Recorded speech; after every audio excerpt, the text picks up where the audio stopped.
حسین تجھے سلام، میرے حسین تجھے سلام، السلام یا حسین السلام. والصلاة والسلام على سيد الأنبياء والمرسلين. أما بعد فأعوذ بالله من الشيطان الرجيم. بسم الله الرحمن الرحيم.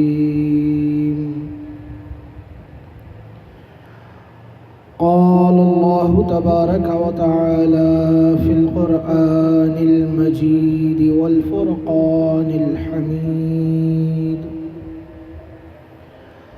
ولا تقولوا لمن يقتل في سبيل الله أموات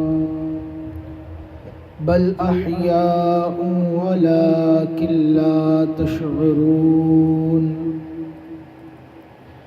صدق الله العظيم. وقال الله تعالى في شان حبيبه: إن الله وملائكته يصلون على النبي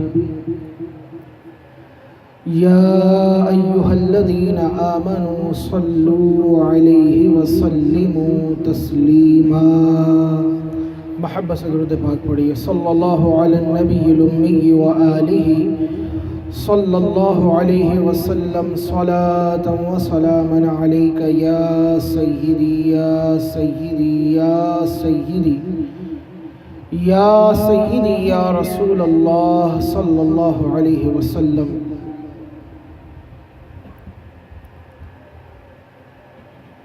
ماہ محرم الحرام کی 10ویں شب اور شب عاشور،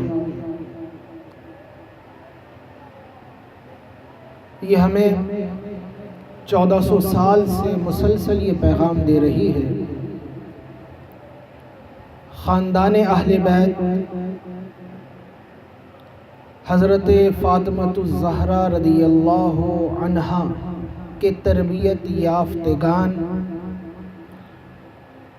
مولا علی حضرت علی المرتضی شیر خدا کرم اللہ تعالی وجہہ الکریم کی صحبت میں پروان چڑھنے والے اور آپ کی بارگاہ ناز سے انداز شجاعت اور انداز حکمت سیکھنے والے، انہوں نے کس طرح میدان کرب و بلا میں محبت، وفا، اخلاق، وعدہ وفائی، حقوق کی ادائیگی، ذمہ داری سے عہدہ برآ ہونا، منصب کی ذمہ داری کا حق ادا کرنا اور دین بچانا، یہ ساری تعلیمات ہمارے لیے بیان فرمائی اور اس کا عملی نمونہ بنے. آج کی شب یہ وہ شب ہے جس میں سن 61 ہجری میں امام حسین اور آپ کے رفقا میدان کربلا میں اللہ رب العزت کی بارگاہ میں خصوصی عبادتوں میں مصروف و مشغول تھے. آج ان عبادتوں کی برکت کہ روئے زمین پر شب عاشور میں اہل بیت سے محبت کرنے والے اور امام حسین کے نام پر اپنا سب کچھ لٹانے کا عزم کرنے والے ان کا ذکر خیر کر رہے ہیں، ان کی محفل سجا کر بیٹھے ہیں. اہل بیت ان کے اعوان و انصار کے ذکر میں اپنے آپ کو مشغول رکھے ہوئے ہیں.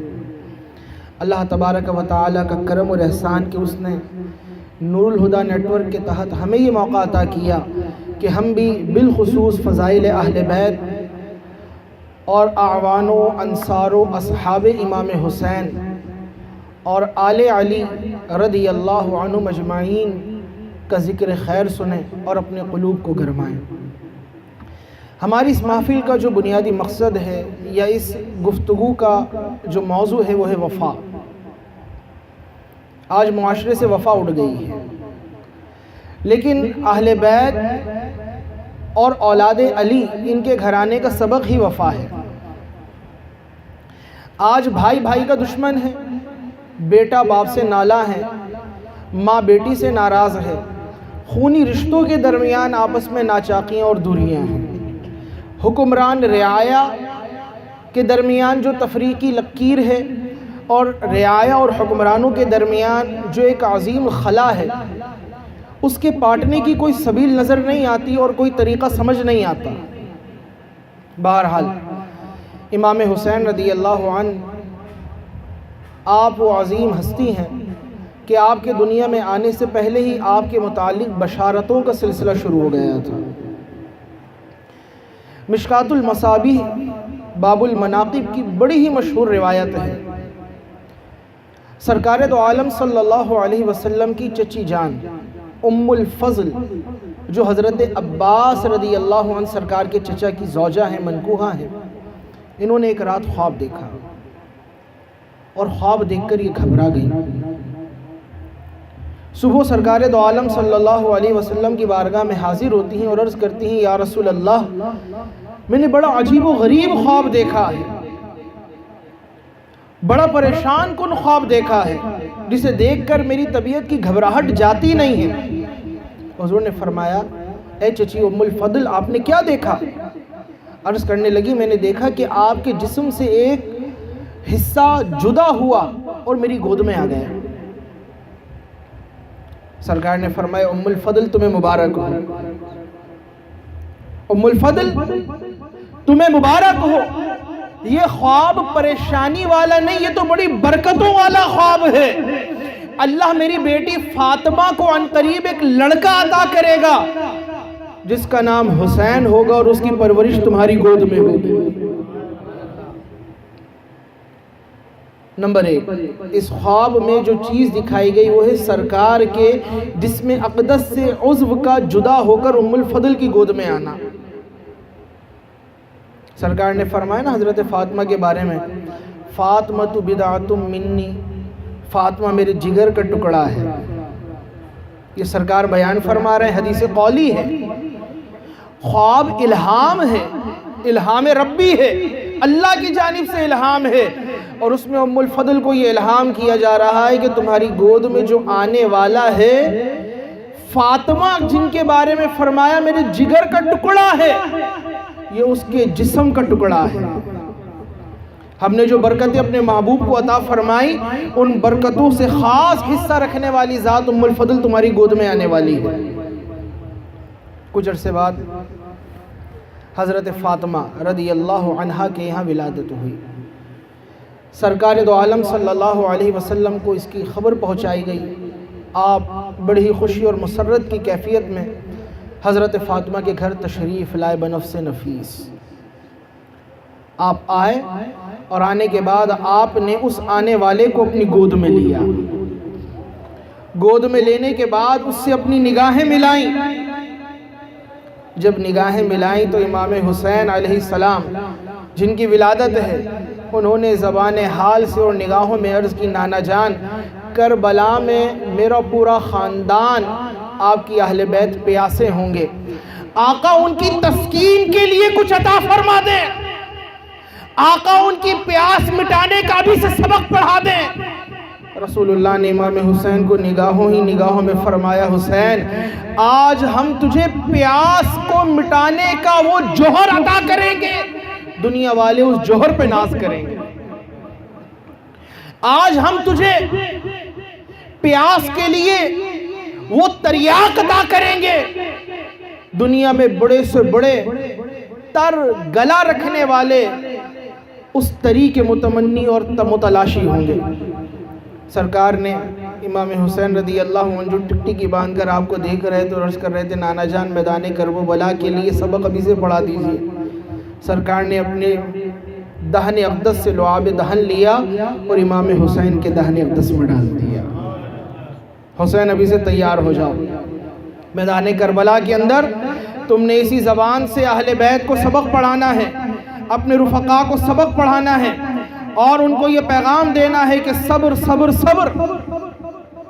اسی زبان سے تم نے انہیں یہ پیغام دینا ہے کہ اس زبان کو سرکار دو عالم نے اپنے لعاب دہن کی برکتوں سے سیراب فرمایا تھا۔ اگر ساقی کوثر کے دست مبارکہ سے سیراب ہونا ہے تو میدان کربلا میں وفا کر کے دکھاؤ۔ امام اہل سنت جھوم جاتے ہیں اس مقام پر اور فرماتے ہیں شہد خوار لعاب زبان نبی۔ بچہ دنیا میں آتا ہے نا، اس کو شہد دیا جاتا ہے، اسے گھٹی دی جاتی ہے، اور یہ بھی ہوتا ہے کہ جو دینے والا ہے اس کے اثرات اس پہ منتقل ہو جائیں۔ اعلیٰ حضرت جھوم گئے، فرماتے ہیں شہد خوار لعاب زبان نبی، چاشنی گیر عصمت پہ لاکھوں سلام۔ وہ سرکار کا لعاب دہن بھی کمال، اور جس کو عطا کیا وہ بھی کمال۔ بہرحال امام حسین رضی اللہ عنہ کی ولادت ہو گئی۔ اب ولادت کے بعد آپ کی رضاعت کا مرحلہ آیا۔ آپ کو رضاعت کون کروائے؟ آپ کے ساتھ آپ کے بھائی جان حضرت امام حسن رضی اللہ عنہ مدت رضاعت میں تھے، یعنی اس وقت وہ بھی رضاعت فرما رہے تھے۔ اب سیدہ کائنات حضرت فاطمہ الزہرا رضی اللہ عنہ پر ڈبل ذمہ داری تھی کہ امام حسن کی بھی رضاعت اور امام حسین کی بھی رضاعت۔ سرکار نے فیصلہ فرمایا اور آپ نے فرمایا کہ حسین اسے ام الفضل کو دے دیا جائے۔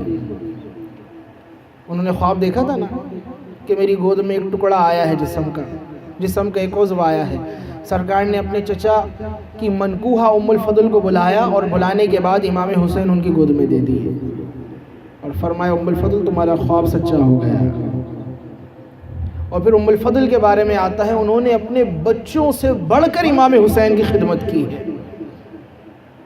امام حسین کی جسے کہتے ہیں نا بظاہر ناز برداریاں کرنا، وہ در حقیقت روز حشر کے لیے سرخروئی کی تیاری کر رہی تھی۔ جتنا بن پڑا ان سے انہوں نے امام حسین کی خدمت کی۔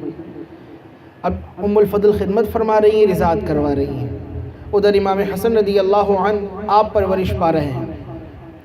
سرکار دو عالم صلی اللہ علیہ وسلم دنیا میں تشریف لائے، آپ کی دنیا سے پردہ فرمانے کا وقت بھی قریب تر آتا جا رہا ہے۔ 7 سال 7 ماہ، بعض نے لکھا 7 دن بھی، 7 سال 7 ماہ تقریباً سرکار دو عالم صلی اللہ علیہ وسلم حسنین کریمین کی تربیت فرماتے رہے۔ بالخصوص مولا کائنات فاطمہ الزہرا رضی اللہ عنہا و رضی اللہ عنہ، ان کی تربیت وہ بس ایک محدود مقام تک تھی، باقی جو وقت تھا وہ سارا سرکار خاص ان کو عطا فرماتے اور حسنین کریمین کی ناز برداریاں فرماتے۔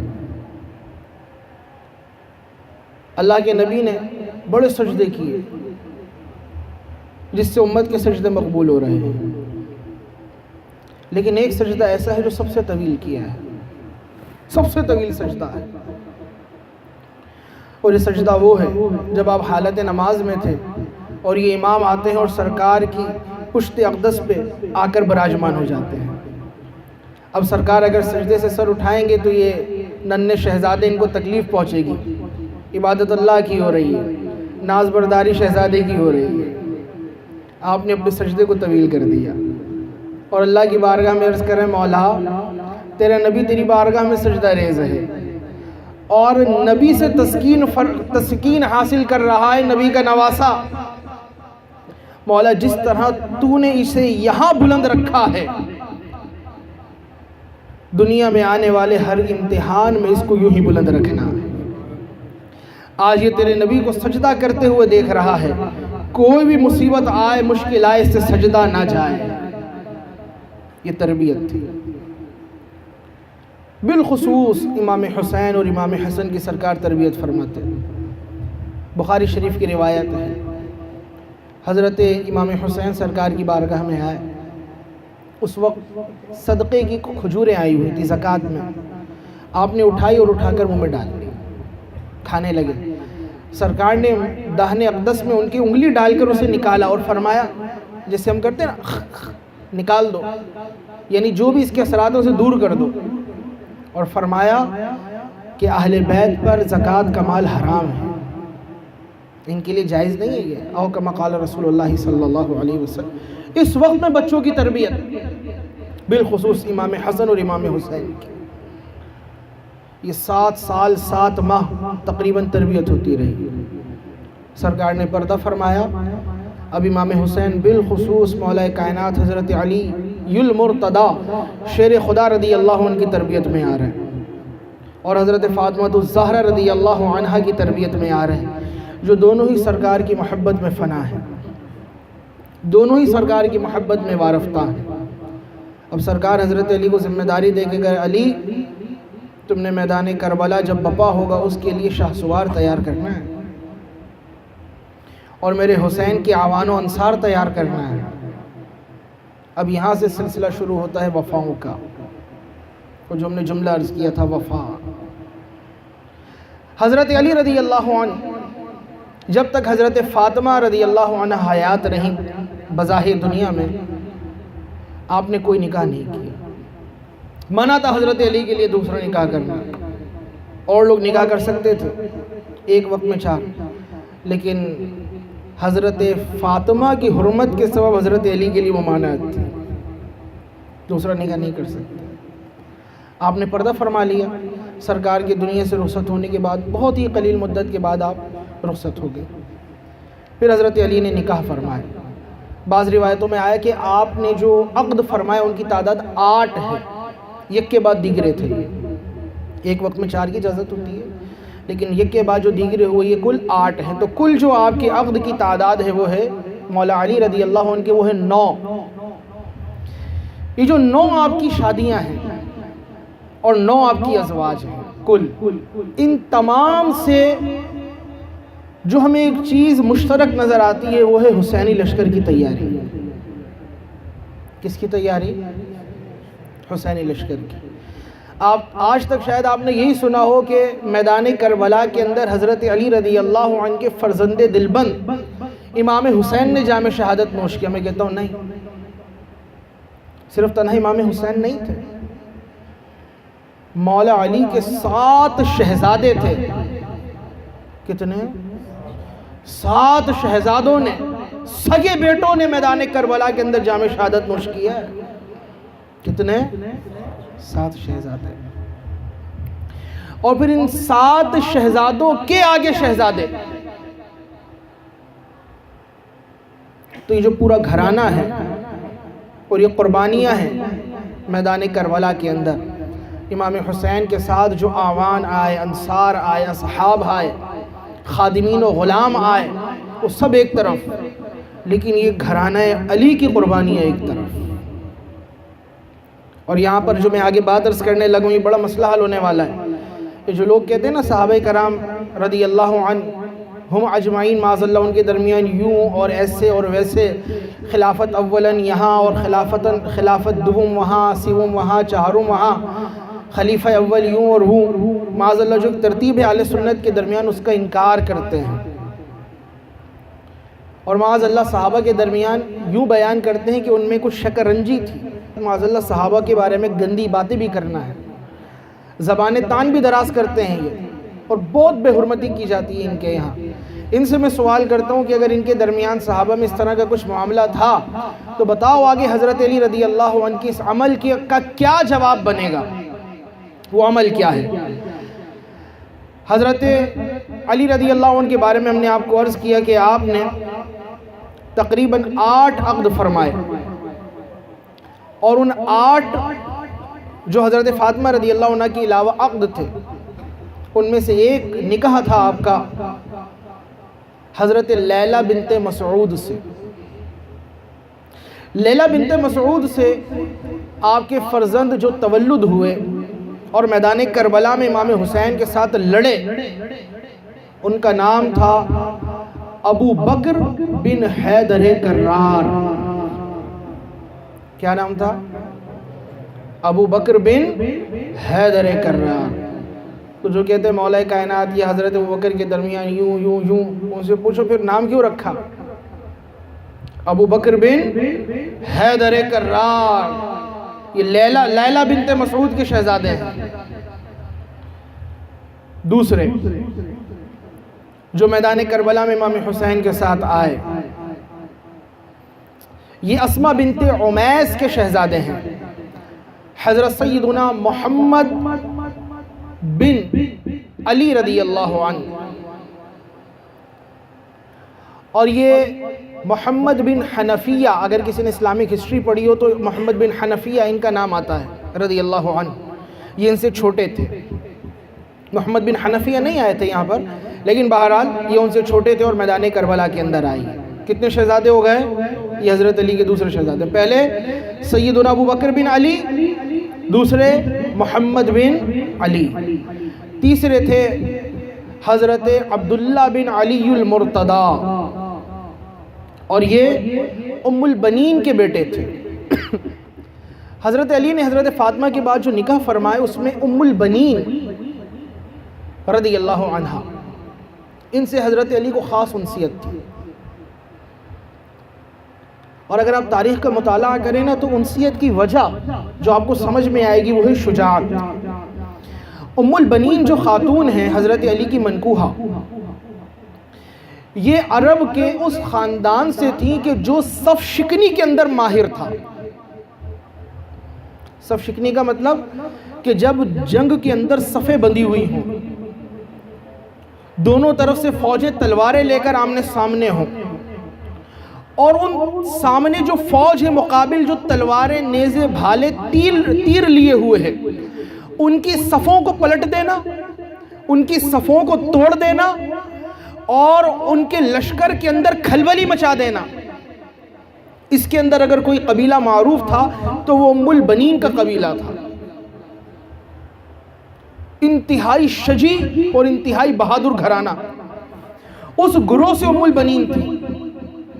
اور مولا کائنات اس پہ فخر کیا کرتے تھے کہ میری جو منکوحہ ہے وہ ام البنین ہے، اور یہ انتہائی بہادر خاندان کی بیٹی ہے. اور پھر واقعی مولا کائنات کے جو فخر تھا نا یہ بیکار نہیں تھا. یہ جو رشک تھا یہ بیکار نہیں تھا. ام البنین، انہوں نے مولا کائنات نے جو ان سے ایک طرح کی امید لگائی تھی، ایک طرح کا ان سے جو ان کو وہ ڈھارس تھی کہ ام البنین چونکہ طاقتور اور شجی خاندان کی بیٹی ہے اور یہ جو اولاد کی تربیت کرے گی وہ تربیت بھی اسی نہج پر ہوگی. ام البنین نے مایوس نہیں کیا. انہوں نے اپنے شہزادے عبداللہ بن علی المرتضی ان کو تیار کیا کہ عبداللہ میدان کربلا میں تو نے حسین بن نثار ہونا ہے، اور حسین سے پہلے تو نے میدان کربلا میں جام شہادت نوش کرنا ہے. اسی طرح آپ کے چوتھے شہزادے حضرت سیدنا عثمان بن حیدر کرار. ابھی لوگ کہتے ہیں کہ حضرت عثمان، حضرت علی رضی اللہ عنہ کی پتہ نہیں کیا کیا باتیں کرتے ہیں. ان سے پوچھو کہ آپ نے اپنے شہزادے کا نام کیوں رکھا؟ جب ولادت ہوئی نا آپ کے یہاں تو آپ نے کہا میں اپنے بھائی عثمان کے نام پر اس کا نام رکھتا ہوں. آپ نے نام رکھا عثمان، اور آپ کو ان سے بڑی محبت تھی. یہ حضرت امام حسین کی خدمت میں رہا کرتے تھے، اور جب میدان کرب و بلا بپا ہوا اس وقت آپ کی عمر 22-23 سال تھی. پانچویں شہزادے وہ ہیں حضرت جعفر بن علی المرتضی. مولا کائنات حضرت علی رضی اللہ عنہ کے سگے بھائی ہیں جعفر طیار. جب آپ کے یہ بیٹے پیدا ہوئے نا تو آپ نے کہا میں اپنے بھائی جعفر کے نام پر اس کا نام رکھتا ہوں. تو آپ نے اپنے بیٹے کا نام رکھا جعفر بن علی. 5 شہزادے ہو گئے. 3 کا نام فرما رہے ہیں میں اپنے بھائیوں کے نام پہ رکھ رہا ہوں، ابو بکر، عثمان اور جعفر. 2 بیٹے، ایک کا نام رکھا عبداللہ اور ایک کا نام رکھا محمد بن علی. 5 شہزادے. تو کیا صحابہ کے درمیان کسی قسم کا اختلاف تھا؟ ان میں تو محبتیں تھیں کہ اپنے بیٹوں کے نام محبت میں ان کے ناموں پہ رکھا کرتے تھے. اور یہ جو آخری میں نے حضرت جعفر کا نام لیا ہے، جعفر بن علی رضی اللہ عنہ، اس بات کی دلیل ہے یہ نام جب محبت میں رکھا ہے تو پہلے نام بھی محبت میں رکھے گئے ہیں. چھٹا نام جنہوں نے واقعی میدان کربلا میں ایسی مثال دی اور رہتی دنیا تک کے لیے مسلمانوں کو جو پیغام دیا اہل بیت سے محبت کا، واقعی اس کی دوسری مثال نہیں ملتی ہے. وہ ہیں حضرت عباس علمدار رضی اللہ عنہ. یہ چچا ہے نا، چچا کے نام پر آپ نام رکھے ہیں اپنے شہزادے کا. محبتیں دیکھیں ان کے خاندان میں آپس میں. سرکار کے بھی چچا ہیں عباس، حضرت علی کے بھی چچا ہیں عباس، ان کے نام پہ نام رکھا جا رہا ہے اپنے بیٹے کا عباس. اور یہ حضرت عباس کون ہیں؟ آپ ام البنین کے شہزادے ہیں اور امام حسین رضی اللہ عنہ آپ کے اس قافلے کے علم بردار ہیں. یہ حسینی قافلہ ہے. ہم نے آپ کو عرض کیا تھا نا کہ امام حسین فخر کیا کرتے تھے، رشک کیا کرتے تھے کہ اللہ نے مجھے ام البنین عطا کی ہے. کیوں؟ اس لیے کہ ام البنین کے جو جائے ہیں یہ فاطمہ کے جائے پر قربان ہوں گے. ام البنین کے جو بیٹے ہیں یہ میدان کربلا کے اندر حسین کے قدموں پہ قربان ہوں گے، فاطمہ کے بیٹوں کے قدموں پہ قربان ہوں گے، فاطمہ کے نواسوں اور پوتوں کے قدموں پہ قربان ہوں گے. اور مایوس نہیں کیا. ام البنین کے 4 شہزادے میدان کربلا میں امام حسین کے ساتھ آئے. اور یہ سب کے سب کون ہیں؟ یہ کون چل رہا ہے؟ یہ آل علی ہے. یہ کون ہے؟ یہ تو پہلے ذکر سنا آپ نے. امام حسین رضی اللہ عنہ وہی میدان کربلا میں گئے. یہ کربلا جو ہے نا آج بھی علی علی کرتی ہے، یہ ایسے نہیں کرتی ہے. علی کے گھرانے کی قربانیاں ہیں. اور سرکار دو عالم رضی اللہ عنہ نے حضرت علی کو اپنی تربیت میں ایسے نہیں رکھا تھا. علی بن ابو طالب جب دنیا میں آئے تو اس وقت آپ کے والد وہ عیالدار تھے، اتنی وسعت نہیں تھی. سرکار نے ابو طالب سے علی کو مانگ لیا. یہ سمجھانے کے لیے ہے، ورنہ علی وہیں پر ہی بیتاب تھے ابو طالب کی گود میں کہ جو مزہ ابو طالب کی گود میں نہیں ہے وہ محمد عربی کی گود میں. اور جب آئے تو سرکار نے وہاں پہ یہی سبق پڑھایا، علی کربلا ہے، علی کربلا ہے. علی نے سر جھکا کر عرض کیا آقا اگر کربلا ہے تو آپ کا نام دافع البلا ہے.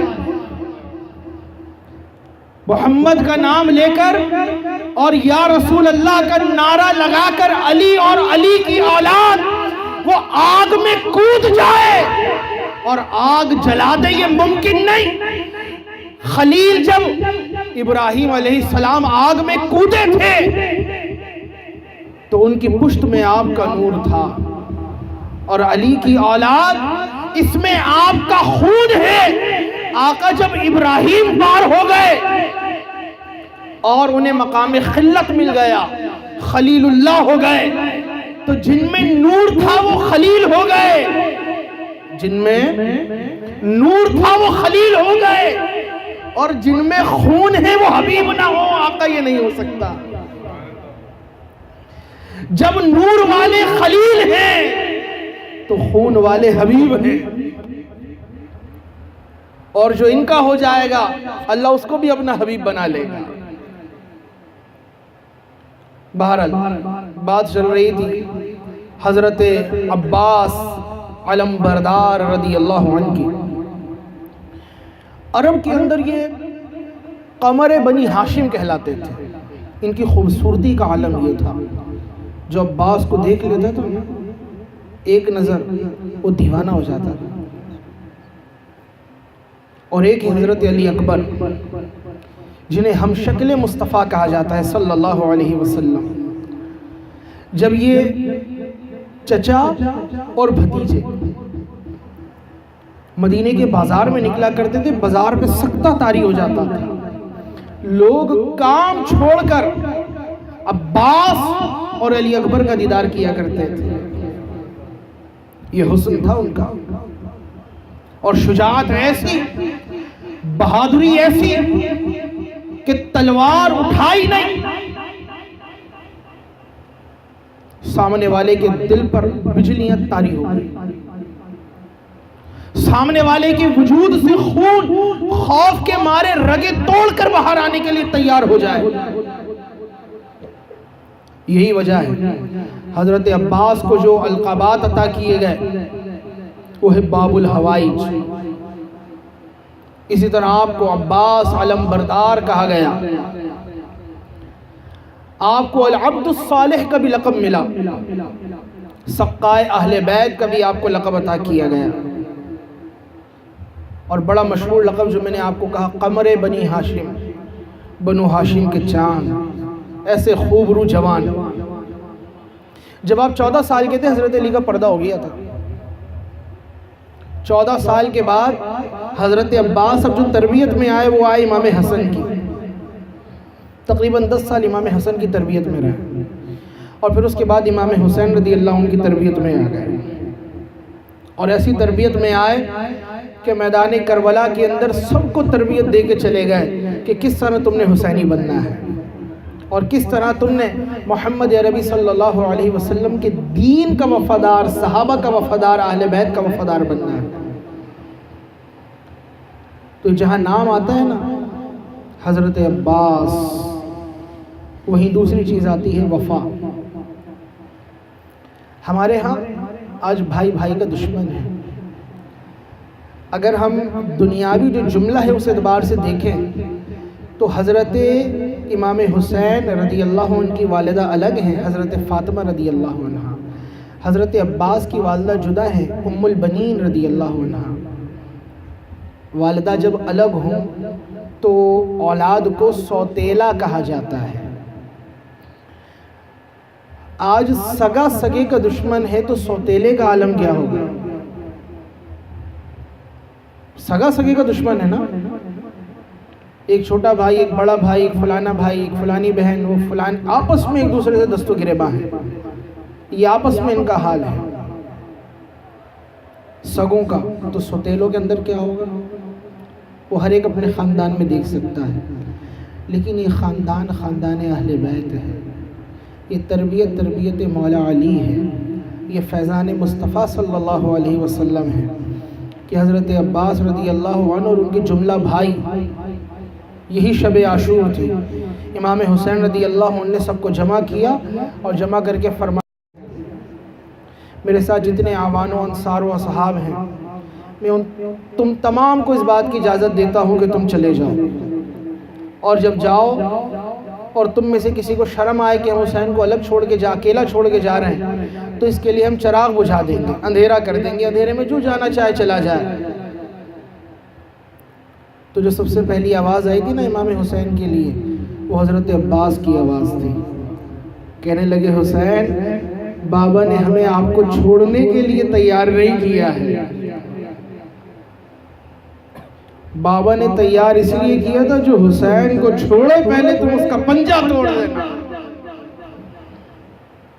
پہلے اپنی جان کا نذرانہ دینا، پھر حسین پر کوئی حرف آئے تمہارے ہوتے ہوئے حسین کی طرف انگلی نہیں اٹھنی چاہیے۔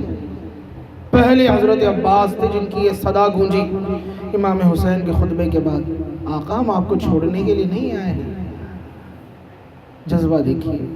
پھر آپ کے ساتھ 3 بھائی اور ہیں، اگر ایک بھائی ہے تو ذرا محبت ہوتی ہے، دوسرا کہتا ہے یار تم نکل جاؤ، تمہارا کیا بنے گا، تم کیوں آئے تھے، تمہارا تو مقصد نہیں تھا۔ تیسرا کہے ٹھیک ہے میں چلا جاتا ہوں، چوتھا کہتا ہے میں تو پھنس گیا کہ نہیں نہیں نہیں۔ وہ سب حضرت عباس کے بھائی تھے۔ وہ حضرت عباس کے بعد اب آواز ملانے لگے، آقا حسین ہم سب آپ پہ نثار ہونے کے لیے ہیں۔ ادیب رائے پوری کا شعر ہے نا، عشق میں کیا لٹائیے اور عشق میں کیا بچائیے،